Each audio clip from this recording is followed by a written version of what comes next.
Hello, everybody. Welcome to our second panel of the day. The title of it is Conspiracy Theories and the Attack on the Science. And then, as the title suggests, today we're going to discuss two very interesting topics.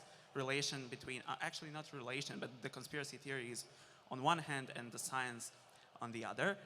I believe that we are all aware that conspiracy theories got a lot of attention lately, and we somehow been aware of the existence of the conspiracy theories. You know, especially we in the Balkans, we've been predisposed to the conspiracy theories from the very young age, but somehow I think that the general public was not aware of how potent conspiracy theories can get, and we've seen manifestation of their potency in 2015 Brexit campaign, 2016 Donald Trump election campaign, but actually we became aware of the problem with the conspiracy theories during the pandemic, because the unprecedented scale of the spread of the conspiracy theories and the number of people actually adhering to those beliefs, being ready to accept them and to neglect the science, was a real problem that we identified and that we today are gonna talk about.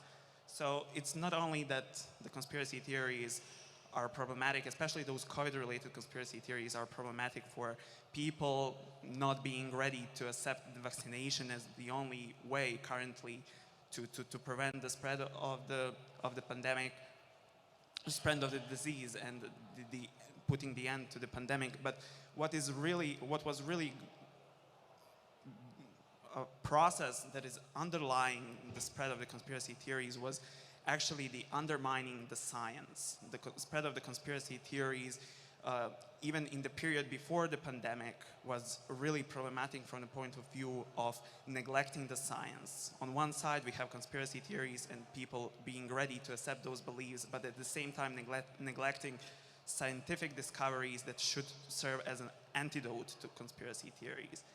And that's why we have our lovely panelists today. I think that they are so interesting and that they are going to make this panel very interesting, because we are going to approach the conspiracy theories from various angles in order to be able actually to understand that phenomena as such, to see which conspiracy theories are out there, why they are out there, what functions they perform in society, and to see how to fight them actually, how to approach conspiracy theories from the point of view of someone who is promoting the science and who wants to sort of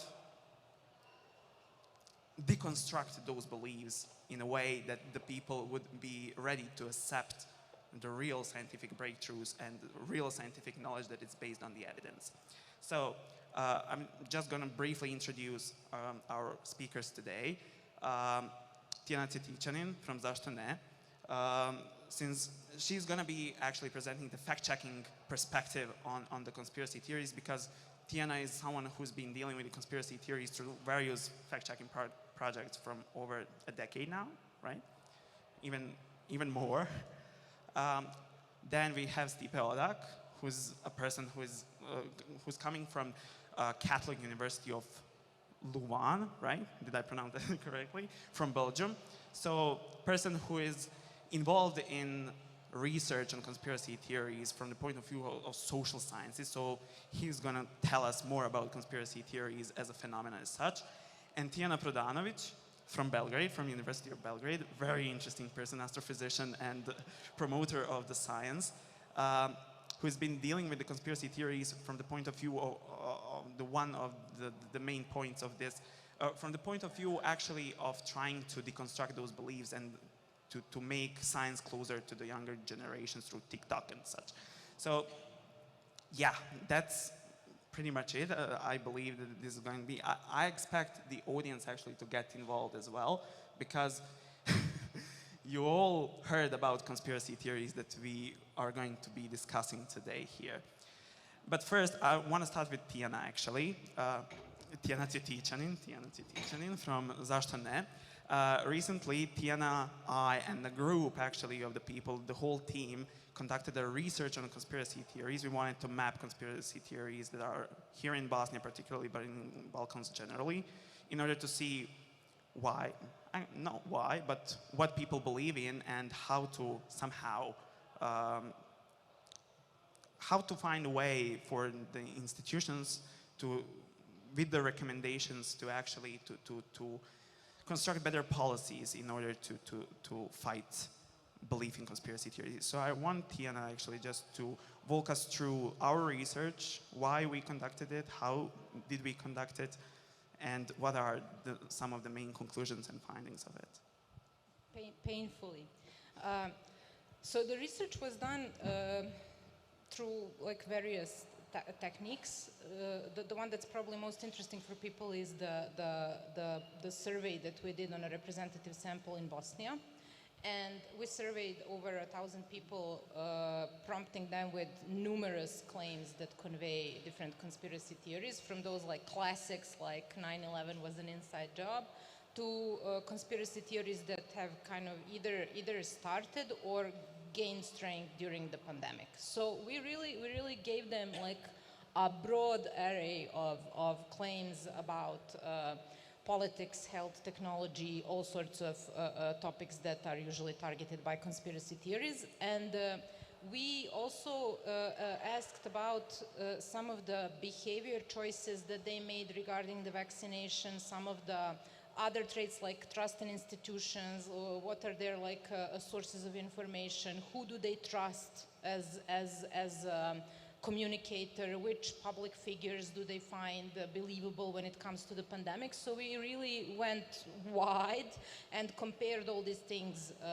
to figure out like what's the profile of well, I mean, sort of who believes in conspiracy theories. And basically the answer is like everyone does to some degree, depending on what the topic is and depending on when you ask. Because the conspiracy theories, that was one layer of research. Another one was focus groups where we went like a bit deeper and talked to people about these things and show them information that is actually accurate and kind of track how they respond to that.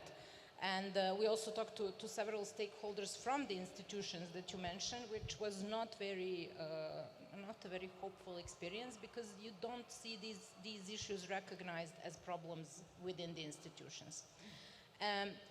The thing that is like, it's a huge research, there's a lot there for people who are interested in this, so I'm not even going to try to kind of summarize it. The thing that I find to be most important is that like the pandemic was really an extraordinary event when it comes to conspiracy theories and when it comes to really lowering the bar of what people are ready to believe.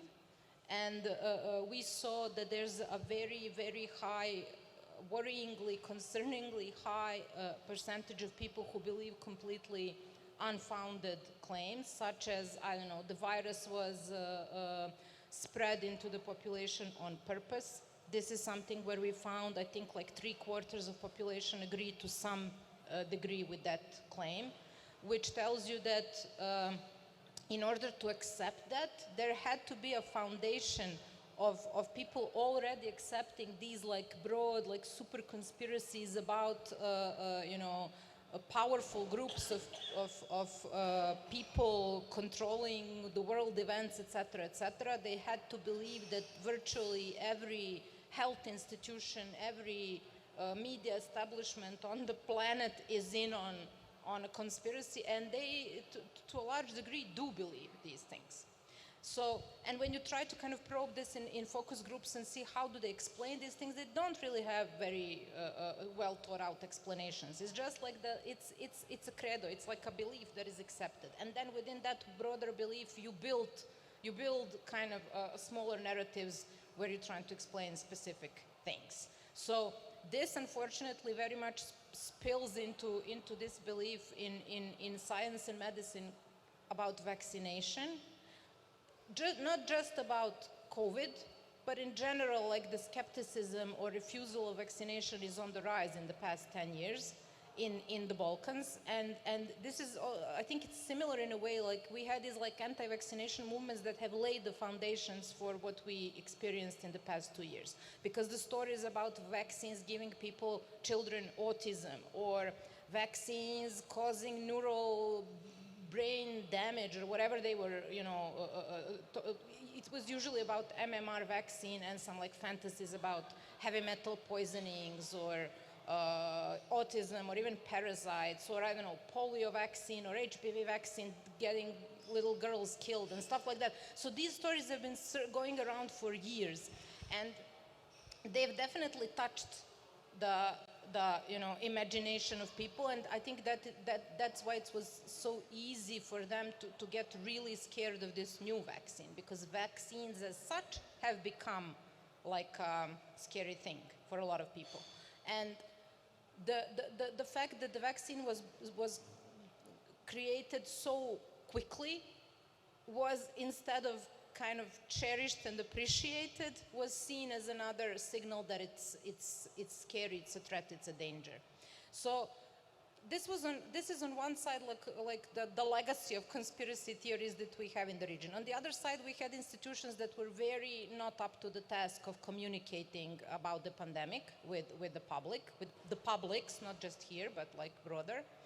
And we also see that even if they did, it's really a question of like how much they would be believed, because people, what the research showed is that people who believe conspiracy theories, they don't trust institutions. So there's like a trifecta, like you're not vaccinated, you don't trust institutions, you're very likely to be a subscriber to many of these narratives, maybe not all, but probably most, because that's where you're placed in this like, order of I don't know how to call it, like where you place your trust. You place your trust in the sources that you think are kind of counter mainstream, because you think that mainstream is corrupt, whatever mainstream is in your mind. And whoever comes and says, I'll give you the real truth, the one that they won't give you on television, the one that they won't give you in the hospital, the one that they won't give you, I don't know where, in your doctor's office, you're going to put your trust more in that person than in someone that kind of steps in front of the scientific consensus. And these are deep, worrying structural problems that no one is addressing.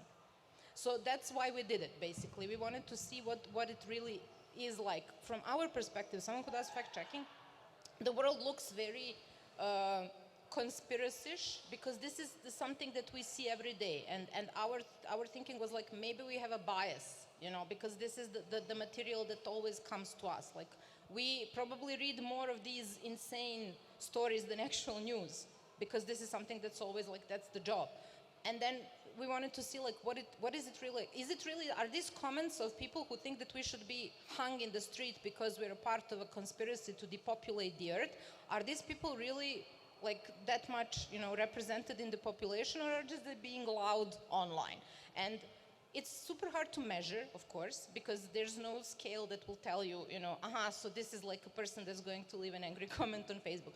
But when we took all of these statements, all of these conspiratorial claims, and tried to kind of calculate which people subscribe to most of these theories, or which people have the most intense belief in these theories, you could find like there are three groups. About a quarter of the population is entirely into that type of thinking, and like probably there's probably no point in trying to kind of reason with them, because they refuse all the arguments based on facts, or even based on like affectionate claims that you're like trying to get empathetic reaction. You're not gonna get it. About half of the population is like somewhere in the middle, kind of uncertain. They leave room for the possibility that some of these things are true, which is scary at one like level and an opportunity at another level. And then another quarter of the population kind of realize that there's no truth to any of this, and you don't need to talk to them either, because they already understand these things. So if you see that there's like about 50% of people that are neither here nor there, this is what we wanted to know. This is what we wanted to see. Like, is there like a large, is there like a silent majority, a loud minority? What's the situation? So we got some sort of data that now we need to figure out like how to use the best. How to talk to those people. Yeah.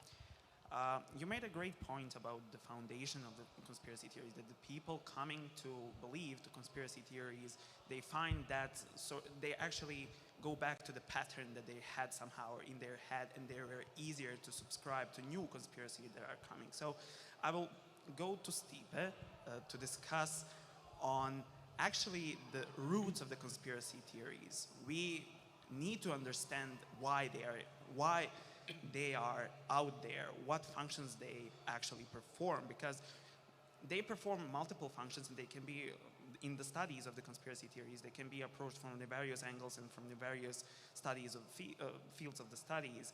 But at the very bottom, there's like, I believe, two aspects of it: individual aspects, what conspiracy theories does to the individual on the psychological level, and what functions they have in society, you know, as an individual is being a part of the group of the people that subscribe to the conspiratorial beliefs. So I would like you actually just to give us this perspective from someone who's coming again from the field of the social science research on why the conspiracy theories are out there, and what are those functions that they perform. Yeah, thank you. That's actually a very good introduction. But first, maybe just two caveats. When we speak about conspiracy theories, this is a large genre of similar events. It's an umbrella term. So nobody factually believes in all conspiracy theories. So people subscribe to some, and then the same people can find some other theories ridiculous. So even with those people who are deep in conspiracy theories, one way of starting almost an impossible conversation is to find the threshold of tolerance for them, at which point they think that something is ridiculous, whether that's alien abduction or somewhere below the line, and then see what makes them think that this is now completely false and mine is correct, right? So when we speak about aspects, it will depend on which conspiracy theories we talk about, right?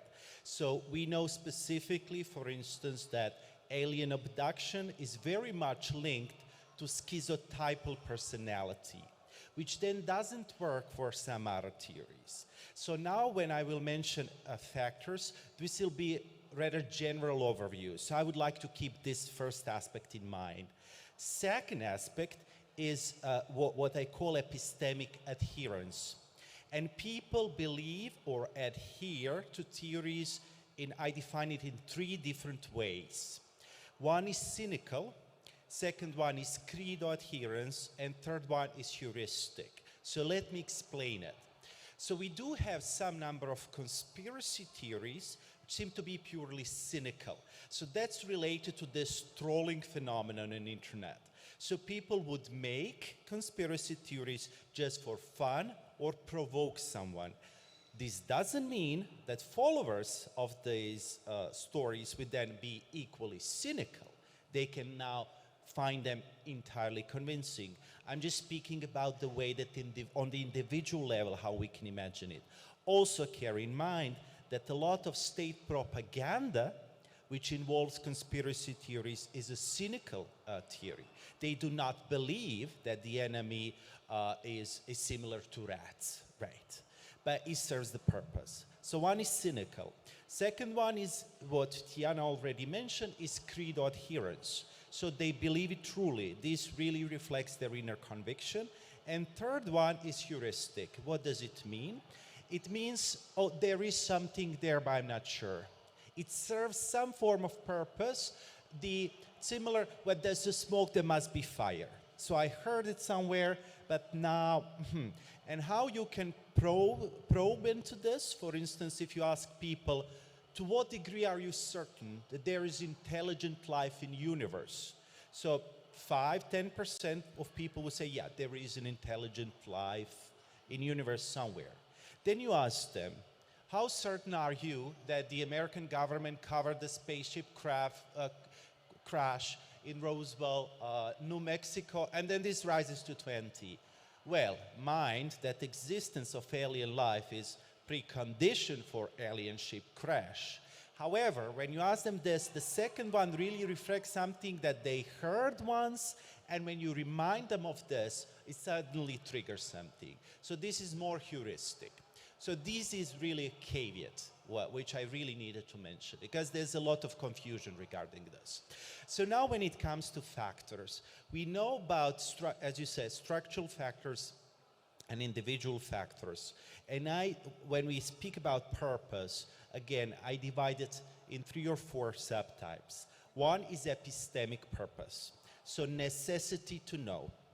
So especially everyone has to some degree necessity to know, but some people have lower tolerance to ambiguity, right? And stronger need for cognitive closure. So when we have these individuals, they would be more prone to seek an answer quickly. Mind you that science cannot give also answer quickly, so when there is, or the answer is very often complicated, right? You cannot understand it right off the spot. So conspiracy theories here serve epistemic purpose. So here's your answer, and it's to some degree epistemically satisfying. Whether it's correct, that's another question. Now it serves this purpose of closing this open question. That's one. Second thing, this is predisposition. So there are people who are more prone to this and people who are less prone to this. And now structural condition can induce this among all people. So if you have generally a situation of uncertainty such as epidemic, a war, a crisis, economic crisis, even people who were not so prone will be induced to seek answers quickly because you're just in existential threat. Just to stupid parallel maybe. You apply for a job, you wait for an answer. Everybody is anxious to some degree. Some people really are nervous breakdown level anxious, some people are less. But if your existence depends on this job, everyone will be more. So the similar thing is with this. So this is epistemic. Second thing is existential. So again, two things here. One is a need to be unique. And then this is confusing because people have generally two tendencies. One is to be unique and second to be a part of the group, right? So these are both social tendencies. So middle solution is then to find a group which makes you feel unique, which conspiracy theories serve to some level. And then you have some kind of emotional support therein. So this is some form of existential purpose. And then it gives you value and a purpose in life. So if there is really a nefarious group, malicious, they are plotting against someone, and now you and your group are the one who know about them and have some ability to warn about them, then you have this a weak messianic complex, as we call it. So that's kind of the second purpose. And third one is really a group and political adherence. So it means really having a strong community, a form of community. So especially in a periods when real communication is obstructed, again, pandemic. This gives rise to seek some form of strong communities, be it virtual or some other form. And then people also, some theoreticians argue that there is a political purpose for this.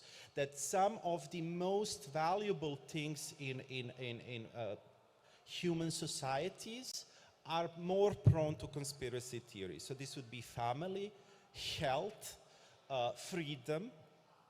And we see that around these big questions we have conspiracy theories. So evolutionary psychology would say this is survival instinct, to be extremely sensitive around these issues, right?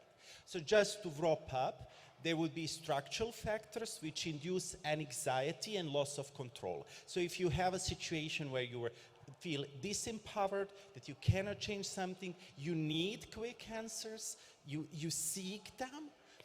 So structural factors, and then linked with psychological predispositions, they would somehow create a fertile ground to conspiracy theories acceptance. And mind it, finally at the end, people also have cognitive fallacies. This is something what we all share. So just to name few, one cognitive fallacy is that a big event in human history needs a big cause. This, of course, is not always correct. So if you imagine fall of Berlin Wall, you all saw the image when the president of East Germany is confused, gets some paper, cannot read it, didn't read the briefing, and it says, the wall is open, I think now. And then 1 million people go to the wall and the wall really falls. It wasn't meant to be open that night. This is really what happened. So it was basically a coincidence. But if you don't believe that there's coincidence, there's a logical fallacy. It's difficult to accept. And second thing is also some form of seeking patterns in randomness. So in psychological experiments, we can also expose people to simply random patterns and see how many shapes they recognize. So this is simply a logical fallacy. But again, it's very much linked to conspiratorial way of thinking. There cannot be randomness. I need to find a pattern. So this is a short story of a bigger story, which contains then some inborn logical fallacy for human species, some psychological factors, and then structural factors. Thank you. I believe that this is like a really coherent explanation of the generally putting the phenomena of the conspiracy theories and how people respond to them. When it comes to the fallacies, I would like Tiana later on to explain on the findings that we actually have from our research, how people are prone to believe to the completely counterintuitive and completely opposite beliefs, but more on that later. Now I want to move on Tiana Prodanovic, astrophysician, isn't that cool, from University of Belgrade. As someone who comes actually from the natural sciences and sees all of this, and also have an insight into like a lot of conspiracy theories that are building around the science, that are refuting the science. I mean, I can name the flat earth as the most obvious and most notorious one. How do you see, and what are the conspiracy theories? Why do you think that they come up about the science? Well, first I have to say that in part it's our fault. I have to admit that. It's our fault from the science perspective, because I think one of the reasons we see so many conspiracy theories today, and the increase of them, is that people have lost trust in science to a large degree. And I mean, this was all like when the information revolution happened. Like suddenly you had all the information you wanted to know right there, you know, at your fingertips. I mean, before you had to go to places of authority where you seek knowledge, or where knowledge is given to you. That's where the authority was, at your professors, at your teachers, in books, right?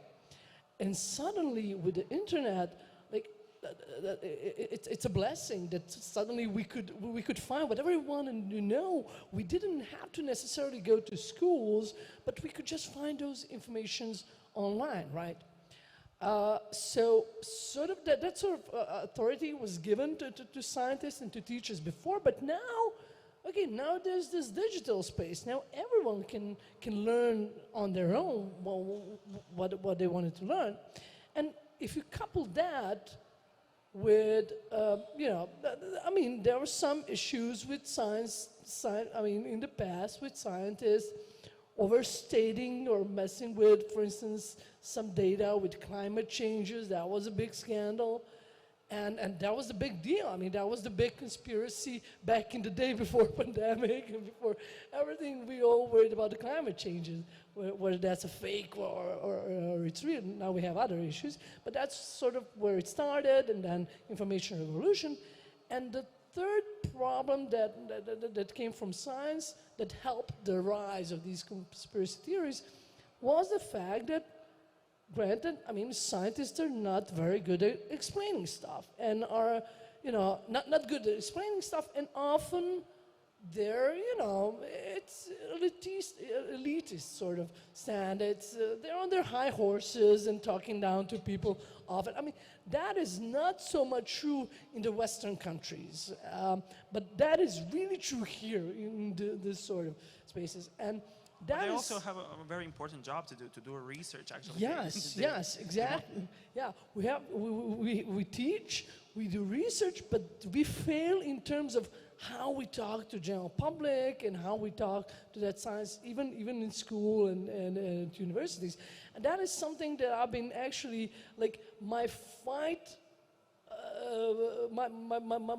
with conspiracy theories is also a fight with my colleagues, with my fellow scientists, to actually make them understand that we need to be there learning how to talk better about science and what science does, how it reaches.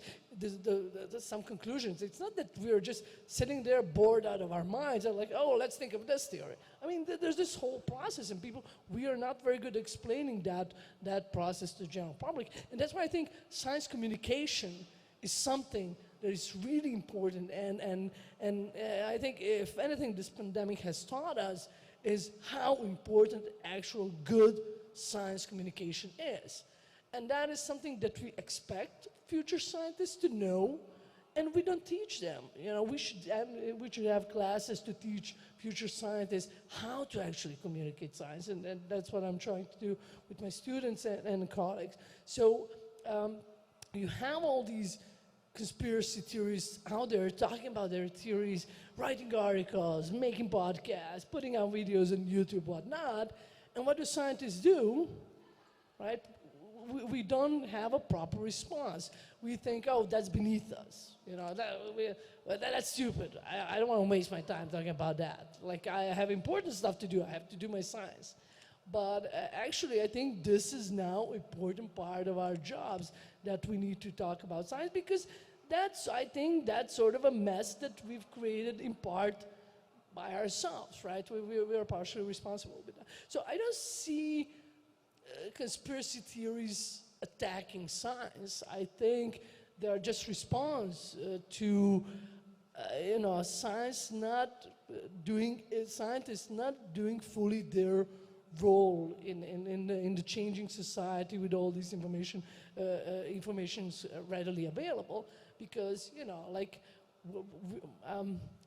authority is not given anymore. That's what changed. Before it was given. You go to the classroom, you go to university. I have authority as a professor there. Right now, you have to earn it, sort of, because. Why do I need you? Why do I need a professor? I can find all that on YouTube. Why do I need you? So I think what we need to do, what science needs to do, is explain better this scientific process and engage in these discussions with people who believe in conspiracy theories and offer answers, like talk to people about these things. I mean, for instance, what I do, so flat Earth, you mentioned flat Earth, right? So, I mean, no one has died of flat Earth, right? But people have died from, not taking vaccines or other issues. So flat Earth seems like something, it's benign, who cares if you believe about flat Earth? But the thing about conspiracy theories, they never travel alone. Someone who believes in that is also a little more likely to believe in something else. And I like flat Earth, and I talk to flat Earthers because this is actually one of the simplest ones to debunk, right? From the astrophysics, the ones that I encounter most are flat Earth. We didn't land on moon. We are covering up aliens, and those are the ones that I come across. But flat Earth I like because, ancient Greeks have proven that. Like, with no tools, basically. So this is simple. I mean, children in elementary school can prove that. And I think that's why I like that, because it has a potential that if you give people tools and show them how you can prove that on your own, because I like flat earthers in the sense that they're not taking my word on it. They want to measure. They want to, because it sounds preposterous. Like you telling me Earth is round, and I have my own two eyes. I can see there's no curvature. I can see it's flat. So, and then you have to understand that. And I too, when I go outside, I see flat horizon. It's fine. But then you have to guide people through, okay, that doesn't necessarily mean it's flat, because this, and this are the consequences. And they, sure enough, they want to go do experiments, but then they make some mistakes because they don't take some effects into account. They don't understand fully the scientific method. That's what I think we need to do, is empower people to actually do that on their own. Because if we give them tools to prove or disprove some of these theories to themselves, then they'll then they'll look, I think, differently at other conspiracy theories. So that's what, like I said, in my classes, I also taught at high school to gifted kids. When I teach, basic astronomy course, I always, and in every sort of topic that I mention that would be different if Earth is round and if Earth is flat, I always talk about flat Earth. Like okay, if the Earth is flat, this would be different that way. And you go ahead, believe what you want, but I gave you the tools. So if you want, you can go on and check. And my students like that. So you don't just dismiss it. We should not, as scientists, go, oh, we're so smart, and you guys are so stupid believing in this. We should actually talk to people. And sure enough, there are some that we cannot convince, a quarter or whatever. It's fine. But there's a lot of people, especially, kids in schools, that really don't have that strong of opinion. They could go either way, but we are not as aggressive in getting to them and talking to them as the conspiracy theorists are. So we should do our part and actually teach them this other side, because information, data is on our side. That's what we have. And we should use that and talk about it. So, yeah. Yeah, great points actually. The scientists need to give up on their elite status first and to learn how to communicate science and how to refute the conspiracy theories on one side, and on the other we need to give actually children, I believe, and they are like the target group here.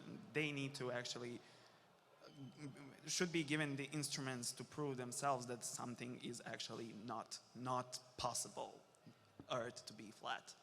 Yes. Maybe really just one sentence. And this was a wonderful expose, and we fail very early. So what I see with my students is also when they come to 4th, 5th year, they feel very uncomfortable even making some small podcasts. So we have one course in the last year, which is very open course in political reforms.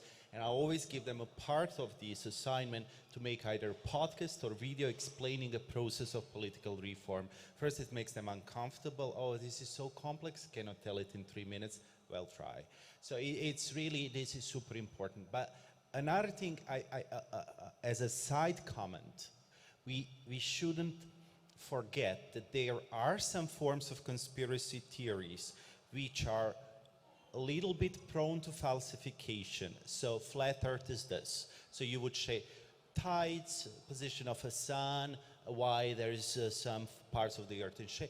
There's many actually who are actually resistant to falsifications. So if you say there's a group of people which plots around us, you show me the evidence. There's no evidence because they're so powerful to hide the evidence. So the lack of evidence is a proof of their power.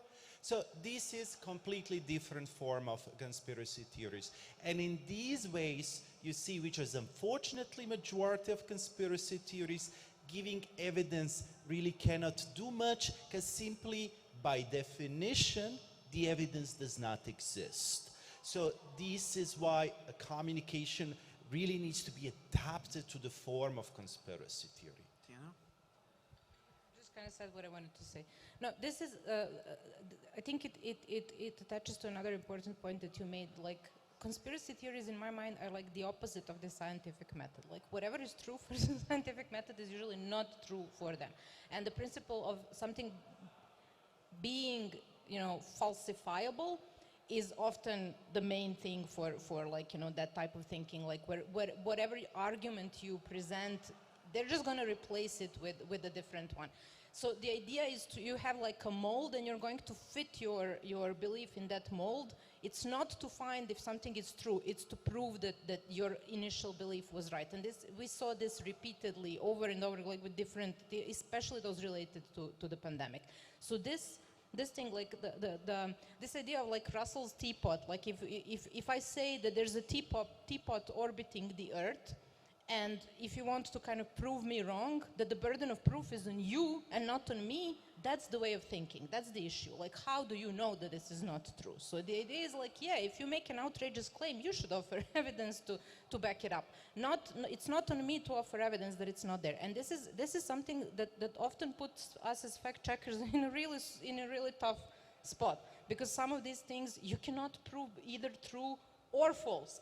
And then we're not talking about, facts or giving them, material to do experiments or tests anymore. We're like in a totally different waters. And another important thing, I think, is that like the idea to start talking to people early, maybe not necessarily through if it's not falsifiable, that's not going to work, but like teaching them like what the scientific method is, why it's the best method that we have to get to the truth, and why it's going to actually give them facts rather than, finding them on YouTube channels of whatever, like, clickbaity people. So that's one thing. And a very short one, another one is that the balance and figuring out which one of these are you dealing with is so important, because sometimes it's best not to engage, not to give them oxygen, not to give them attention.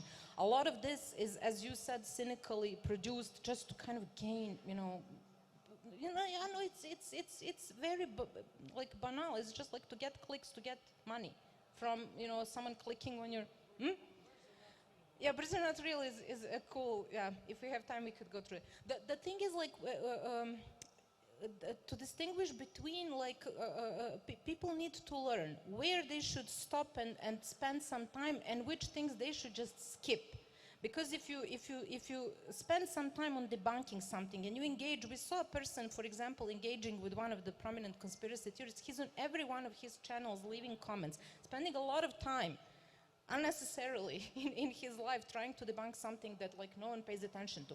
And he's actually helping him in a way, giving him more clicks, giving him more engagements, etc. So these are the skills that are very desperately needed in this age of digital information that we live in, and no one is giving it to especially young people. Sorry, just a quick reply, because I'm all about education. This is how we need to change education. But yeah, starting early, I think that's important. Like giving them tools to figure it out on their own. And one thing I've been doing for years now is at the end of school year to my high school classes is I give them a debate on a topic of one of the conspiracy theories, and I split them into groups, and I always ask them to be on the opposite group of what they believe in originally, so that they could actually learn how to look at the problem from both sides, arguments of both sides. That is what's the basics of how you go about understanding science and what scientific method is, learning how to actually analyze problem from both sides, and whoever is most convincing wins essentially. But it's important to do that at that early age. I don't think that is even too early. I would start it in elementary school, basically, but actually talking about these things. So. It's fine. Yeah, I believe that we should start early, but there are some conspiracy theories about the vaccines. How do you actually give, people tools to falsify something that is like, it's proven, it's in research, but you can't actually give them, there's no ethical actually basis for it, for people to test out the vaccines. I mean, teach the bad, okay? I wanted to answer about the contradictory beliefs, because Stipe mentioned this, like from the I research. wanted you to comment so on that. we tested this as well to see like how prone people are to believing two completely opposite things coming from conspiracy theories, and the answer is like considerably so. We for example tested like the same people who answered that they don't think the virus is real also thought that like autopsies are forbidden because they would prove no, the people who think that virus is kind of intentionally thrown into the population also think that autopsies are forbidden because they would prove that there's no virus. And this overlap was found in like about I think it was 16-17% of the whole sample, which is quite a lot for completely opposing beliefs. And this was repeated not just about the pandemic. For example, we asked, the statement that was given was like all like citizen protests, none of them are spontaneous, or all are kind of like, you know, puppet mastered by someone from like somewhere else. That was one statement. And another statement is all over the world people are protesting tyrannical COVID measures. And a lot of people simultaneously agree with both of these statements. So the protests are, you know, done by whoever, you know, the CIA or whatever the stories are, if it's about something that they don't care about.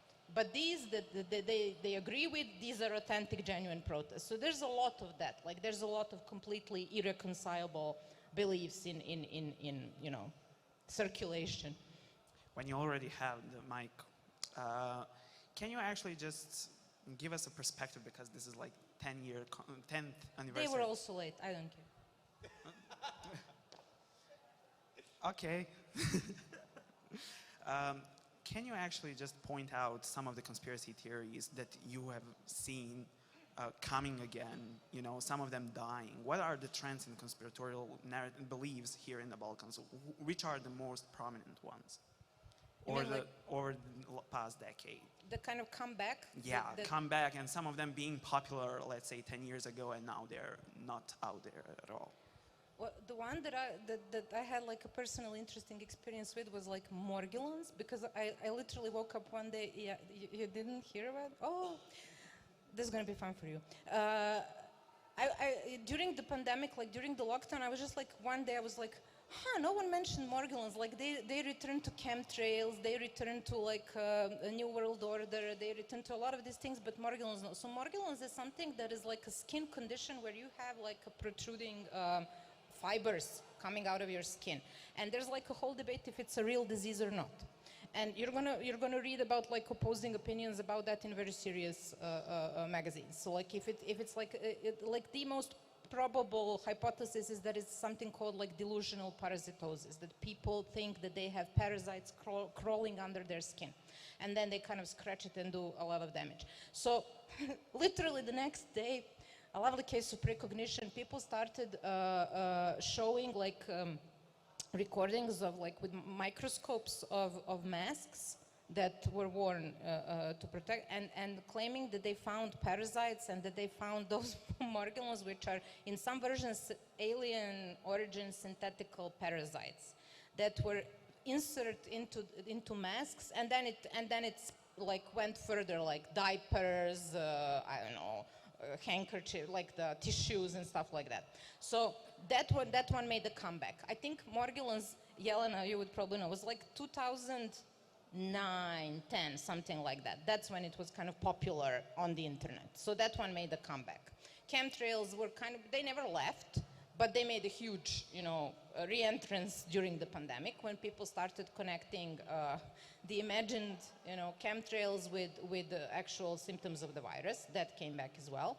And when it comes to like what's the most, it's hard to say like this conspiracy theory is the most popular in the Balkans, but the type of conspiracy theory that's the most popular in the Balkans is actually not about the personal thing like health and family. It's like the grand explanations of world events, like the political ones that are kind of delusional at the same time. So it's the secret societies running the world and the world government, stuff like that. They're very apocalyptic. That's the type that we saw as the most represented one in the region. Thank you. Speaking about the politics and yeah, to Stipe, really quickly, if you can actually just give us perspective on how conspiracy theories contribute to radicalization of the people. We've seen it recently, I mean recently, almost a year ago, a bit more of a year ago, when the QAnons stormed the Capitol Hill. Correct. But how conspiracy theories and propensity to believe in conspiracy theories contributes to radical behavior. Gotcha. So I'll be very quick, maybe to leave a few minutes for questions from the audience. So we call it, or I call it at least, dark triad of some conspiracy theories. A subset of conspiracy theories I deal with are genocidal conspiracy theories. So especially in Rwanda or 1930s Germany. So these are particularly dangerous theories, and the pattern is the following. There is an imminent threat, there is a very powerful hidden or semi-hidden enemy, my community is under threat, we have to react quickly, and there is no way to do any form of negotiation, so the extermination or elimination is the only way forward. So when you have these forms, it's a very toxic cocktail, which really very often lead to radicalization and radical political actions. Why? Because the problem is that unlike some conspiracy theories where you really have hidden data about aliens and aliens coming and you cannot do anything about this, here you have a moral obligation to act for your community, which is under threat of being extinguished, and it's now. So this was the pattern which repeated. In Rohingya genocide, we had a similar pattern. Sometimes it's not. So when we have Guatemala, it wasn't so much.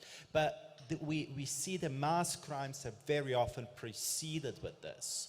And unfortunately then, the experience of traumatization can also lead to reverse conspiracy theories later by the group who was victimized and then becomes too vigilant. So we see also this phenomenon. So very unfortunate events was there was a genocide over Serbian population during the Second World War under independent state of Croatia. And then we saw in second part of 80s, with Milan Bulanovic, for instance, these conspiracy theories about Vatican, complete elimination of orthodoxy and so on. So, but what caused them a lot was also the experience of victimization. So Rwanda, for instance, is another example. So here less, but you see, I would say in short, this is this dark triad to lead to radicalization. And then we also have to have special care with victimized community, not to fall a victim to reverse conspiracy theories. So let's hear if the audience has some of the questions, right? Oh, sorry. Yeah. Hi. Congratulations for your wonderful panel. My name is Thanos, and I'm a contributing editor at Ellinika Hoaxes, which is Greece's oldest fact-checking organization. So the way I see it is that there is a fence separating logic and irrationality. There are some people that are standing on the fence that are indecisive, but I want to focus more on the people that are on the other side, the side of irrationality. Do you think they could be brought back to the fold, and if so, can you offer some tips on how to do that? Can you repeat what the question was? Your mic was a bit away. Okay. So, like I said, there is a fence separating logic and rationality. So I was asking if people that are on the irrational side of the fence could be brought back to the fold. In what way, and if you can offer some tips on how we could achieve that, because other than fact-checking, we do science communication as well. Let us see if we have some other questions, just to collect them, and then if you can answer.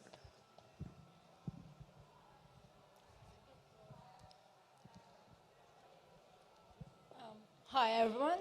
I'm Jelena Kalnic, a science communicator from NGO Science and the World, working for VOA as a science journalist and for two websites that actually communicate science and vaccines, Vaccines BA and Quantum of Science. My question will be for Stipe.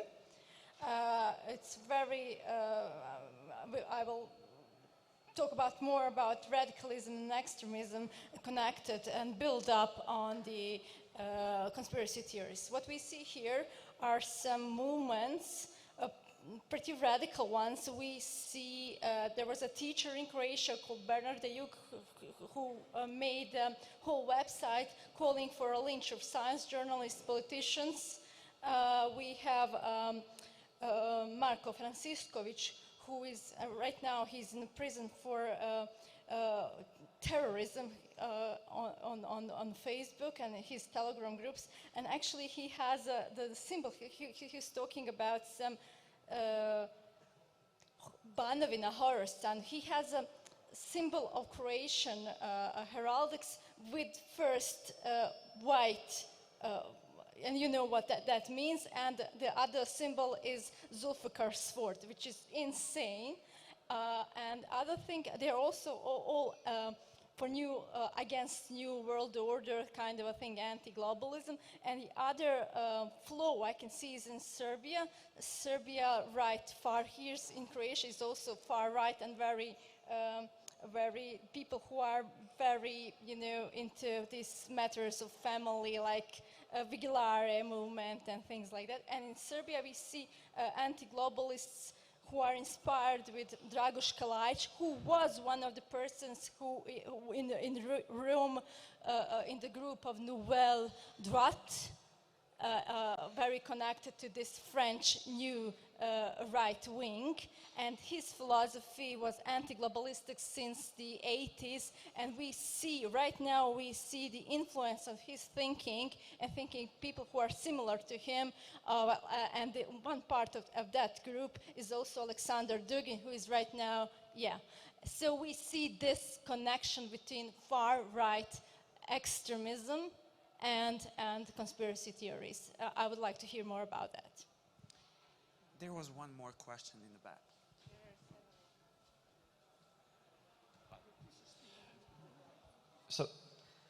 So my question would be to hear thoughts on the connection between conspiracy theories and attention economy, in terms of these people felt out of the loop for so long, they basically made their own loop, which is better and more fascinating than the loop they were excluded from. I'm talking from the national discourse, the public discourse, from, let's say, the economic discourse and other issues. And how do you see that through, I mean, how do you see this spread of conspiracy theory in that regard? So it doesn't connect with, or it's not an issue of knowledge, it's not an issue of ratio, it's an issue of emotion, of feelings that they have been neglected, so to say, for so long. Thanks. So we have 3 questions. One is on, where's the mic?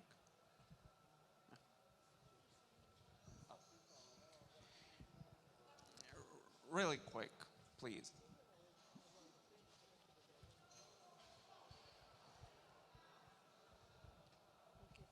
Hi, excuse me, but it won't be possible for me to be quick. Just a comment, I don't have a question. I just wanted to relate to Professor from Belgrade when she maybe rightfully criticized the science people of not doing enough in countering conspiracy theories. Maybe she is right, but I think the most effective measure to counter conspiracy theory is education. I don't know if there is any other area which we can counter successfully conspiracy theories, although also conspiracy theorists have some, even though secondary, they have some facts, so to say. For example, what I can remember now is, I think it was anticipated in the animated movie Simpsons, that someday the pandemic will occur. And I think it was, they were right. So there are some facts, so to speak, that conspiracy theories base their assumptions, and I think that is one of the reasons why conspiracy theories are influential. They spread information everywhere. So just a comment. Appear to be facts. Okay. Let's quickly go through these questions. Yes. Well, thank you for your comment. I agree. Education is the key. I mean, we have to start early and teach kids now, not teach them information, but how to use information and how to analyze information.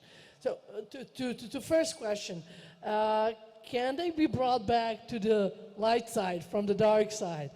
I haven't succeeded in that, but I think I've listened to podcasts by, I think it's Mick West. He debunks UFOs and things like that. He has a podcast, Down the Rabbit Hole, something like that. And I remember once there was an episode about a guy who was brought up in a family who believed in conspiracy theories and who came back. So he eventually stopped being a conspiracy theorist. And I think the key there is actually communication and offering information, like offering the other side, because we don't produce as much content to counter those conspiracy theories as much as they produce, like we from the science side.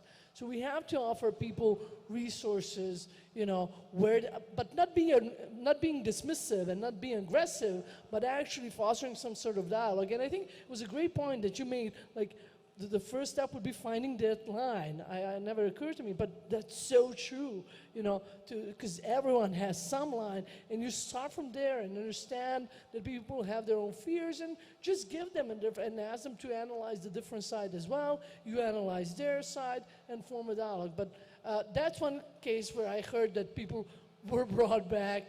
I didn't succeed myself. Maybe I have, I don't know. But yeah, I think dialogue is the key, talking about that. Stipe, on radicalization and emotions. Yeah, I'll try also to be very quick for the gentleman first, and which was quite well summarized from Tiana's point. So I see three important things. One is this, finding the line. Second thing is decoupling the beliefs from identity. If people feel that this is constitutive part of their identity, then giving up a belief means also giving up identity. So decoupling those, and the third one is obtaining a truth-seeking attitude. So this means if you always come with the position, well, I think you're an idiot, then this will not lead to any truth-seeking. Keeping in mind that there will be group who will never find consensus, also accepting that we do not need to find it right now. And sometimes it works, sometimes it doesn't. This is the only mean we have. Regarding Simpsons, an education, you're quite right. Important thing is also learn how to evaluate the situation. So I can guarantee you now that in 100 years there will be another pandemic. You can take this recording and see me a prophet of a new virus, but there will be putting too much values on things which are self-evident.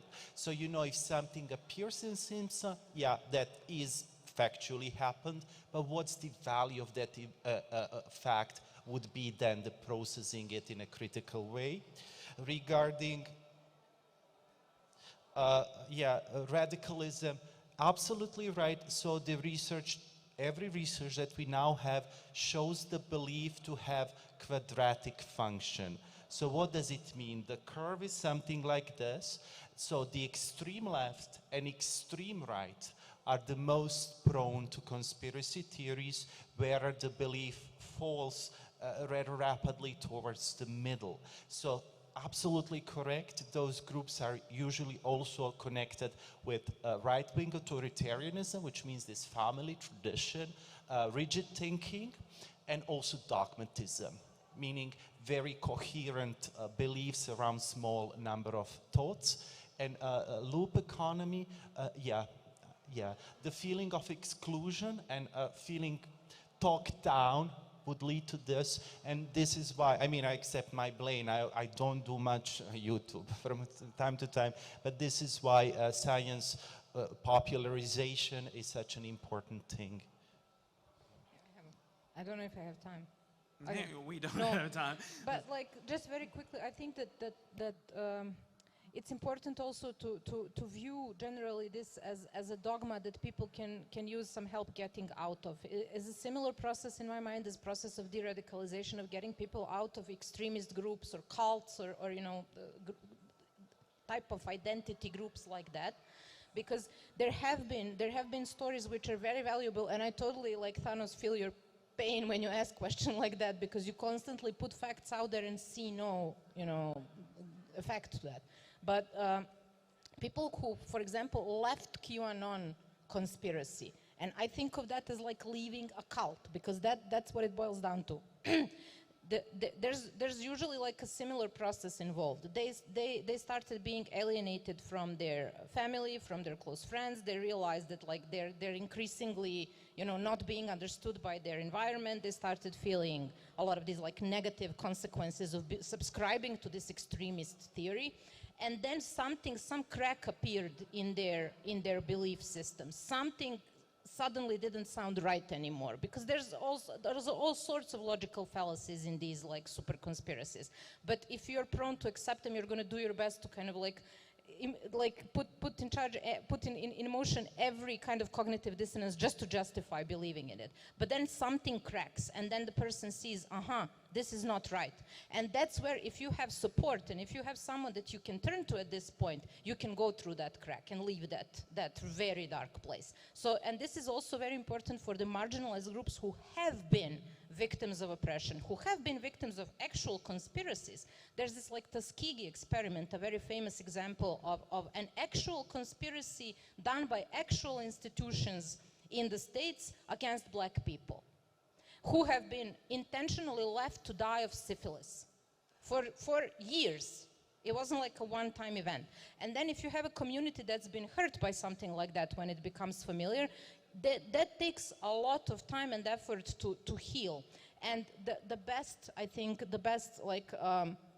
cure is transparency of institution, adherence to high ethical standards, like removing corruption, removing nepotism, removing racism. This all sounds very like high level effort, and it is definitely. But if you have like institutions that you can trust, especially if they own up to past, mistakes, I think this is something that's going to contribute to prevention rather than necessarily correction of already adopted beliefs. And it's complicated and hard, but I don't see any like fast solutions.